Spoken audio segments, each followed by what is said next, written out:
Welcome to the Planet B podcast, where truth, transformation, and faith converge. Join us as we flip the script on ecological despair, guided by Dr. Sailesh Rao's vision for a compassionate, rewilded vegan world. Let's begin the journey to the greatest transformation in human history. Greetings, everyone, and welcome to episode 13 of the Planet B podcast. Today, we'll take a deep dive into how did we heat the climate. Dr. Rao, thank you so much for joining us. My pleasure. I love Rumi's poetry. So this episode, let's start with your opening quote by Rumi. You're not a drop in the ocean. You are the entire ocean in a drop.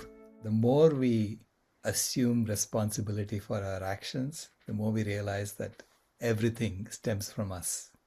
So each one of us can expand our consciousness to include everything in the universe as your responsibility. So beautiful. That's what it means, yeah. So Dr. Rao, the last couple episodes we've talked about this. It's been a deep dive into human history, which has been so fascinating, and looking into the ice ages and the changes and fluctuations in Earth's temperature over time. Right. But through the data that you show in chapter 13, something around 6,000 years ago seemed to level out the temperatures. Could you share a little bit about that? Yeah, that's straight from the ice core record. Scientists have drilled through the ice in Greenland and in West Antarctica, and they have sliced it layer by layer to analyze the air bubbles that are trapped in the ice. And that's how we know what the temperature was, and we know what the CO2 levels were year by year. And that shows that until about 6,000 years ago, the CO2 levels in the atmosphere matched what was happening in the previous interglacial period, 3 ice ages ago. Wow. So it closely corresponds to what was happening 3 ice ages ago. And then 6,000 years ago, you see a deviation. So it, instead of going down, it starts flattening out and going up a bit. Okay, and that's what William Ruddiman calls the human effect. This is what our ancestors did when they started burning down forests, clearing land, and growing crops for agriculture. So you see that signature in the CO2, the carbon dioxide levels in the atmosphere, and you also see it in the methane levels in the atmosphere. And the methane is because of extensive rice cultivation and also because of the use of cows and buffaloes in agriculture. And because these cows and buffaloes emit methane, any cud-chewing animal does that. Wow, so it all goes back to the agricultural revolution then. Correct. So the agricultural revolution clearly had an impact on stabilizing the climate or the planet during the Holocene era, because that's the only explanation we can come up with for why it took such a major deviation. Instead of going down to another glaciation, the Earth stabilized and stayed in the Holocene for the last 10,000 years. Then you see over the last 200 years, the CO2 levels shooting up, and then the methane levels also shooting up in the atmosphere. So that is the Industrial Revolution. And that emitted a lot of greenhouse gases into the atmosphere. And as a result of that, the temperature has gone up by 1.5 degrees Celsius from pre-industrial levels. When William Ruddiman projects it out, he is assuming that we will continue doing what we're doing. And so then the temperature goes up to about 3 or 4 degrees Celsius in his projection. And then he assumes that we'll all die off. It's like, we are mindlessly continuing our industrial revolution until we die off. And then the temperature comes down in his projection and goes back into glaciation. Now, that was the only projection he did. So I am claiming that there are 3 possibilities, not just one. First possibility is, of course, what he said, which is we mindlessly continue the Industrial Revolution, mindlessly kill everything off, and then the Earth goes back to glaciation. That's one possibility. The second possibility is we continue mindlessly heating up the climate, and the Earth does not go back to glaciation after we die off, but just goes off into, the Venus syndrome, which is quite possible because basically when you increase the temperature so fast, literally within 200 years, we've increased it by 3 to 4 degrees Celsius. If you do that, that's like the human body having a fever. Right. Okay. If you have a fever of 3 to 4 degrees Celsius, you can die.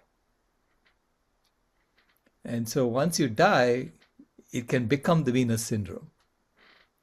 Yeah. Meaning literally the temperature can keep increasing until it reaches 400 degrees Celsius on the surface.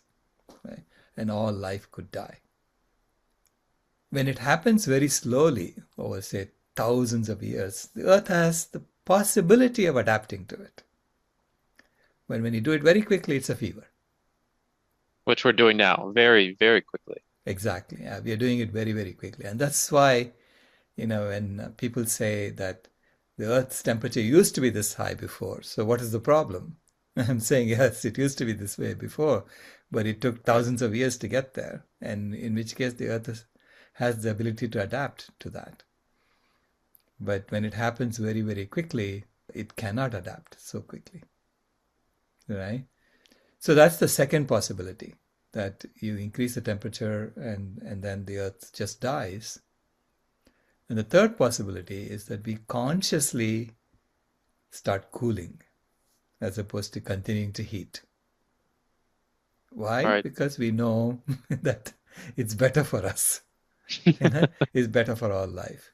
So we consciously start cooling, and then we stabilize the temperature at the stable state, which is the thermostat setting from 200 years ago, and maintain it there for as long as we want. So that is the transformation from climate heating to climate healing that I'm talking about, right? And that requires a system transformation of the human engineered systems of the planet. I like choice number 3 the best, I think. Yeah. So I'd say, at the end, I am only going to consider choice number 3. I'm not going to consider choice number 1 and choice number 2. It makes zero sense that we would continue to do that. Yeah. It's interesting because it seems like, this is kind of why possibly that you chose the title of your book, There Is a Planet B, is because most of the people in this field are only thinking about number 1 and 2. Right. Yeah. Because they cannot imagine a different human engineered system. Right.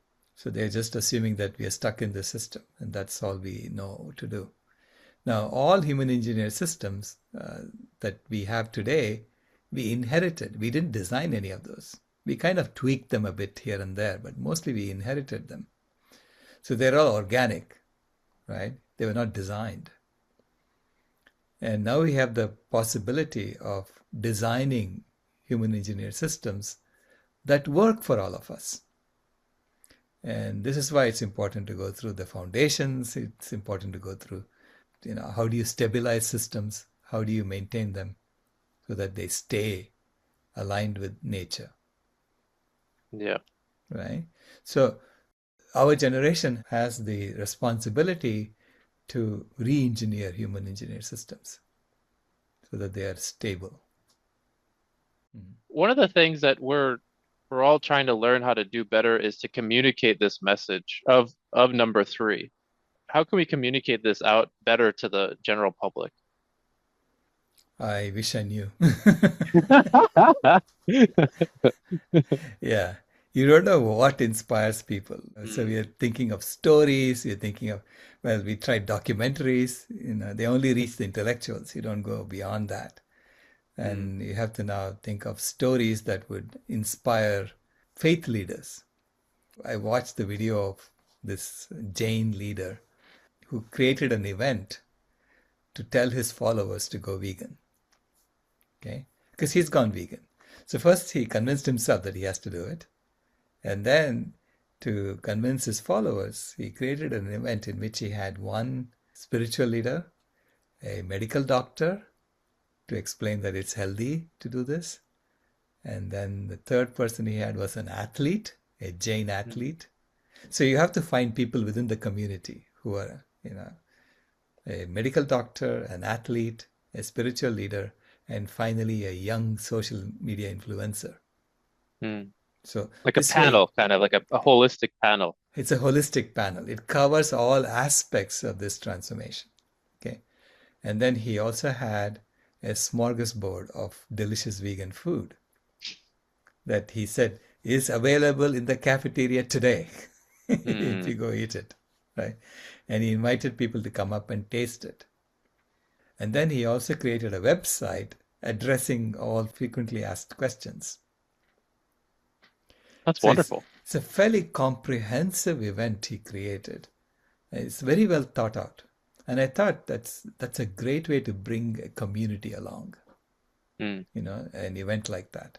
So every community can imagine doing something like that. And that's how I think the message can spread, that we have to move out of this climate heating phase to the climate healing phase.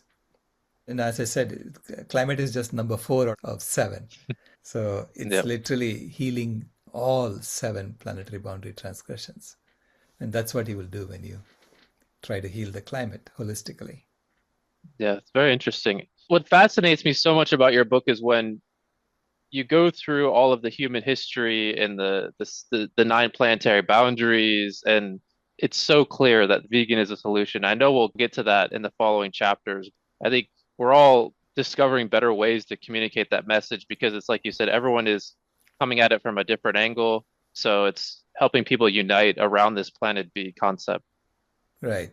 Planet B is a comprehensive systems engineering framework around veganism. Okay. That's the way I see it. Veganism is the fundamental philosophical change that needs to happen.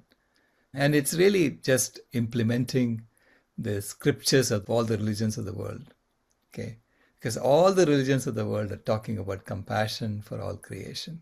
So it's implementing those scriptures with integrity, right, without putting escape clauses. Right? That's all it is. Yeah. You're not adding any lines to it. Right. You don't have to. Because we originally probably had to include all those escape clauses because we thought it was necessary to consume animals for our well-being. And now we know it's not true.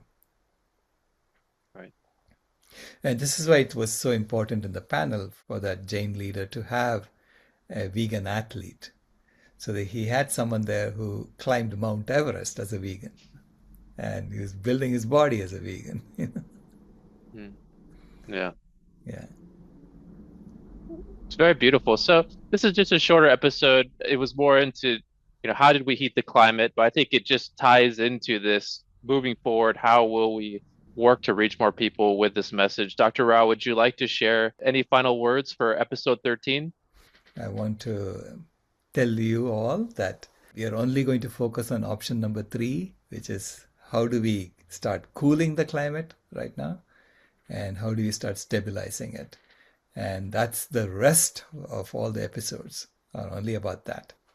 So please stay with us and come along. And don't follow William Ruddiman's option number 1 or the option number 2 that may happen. Oh, wonderful. Yes.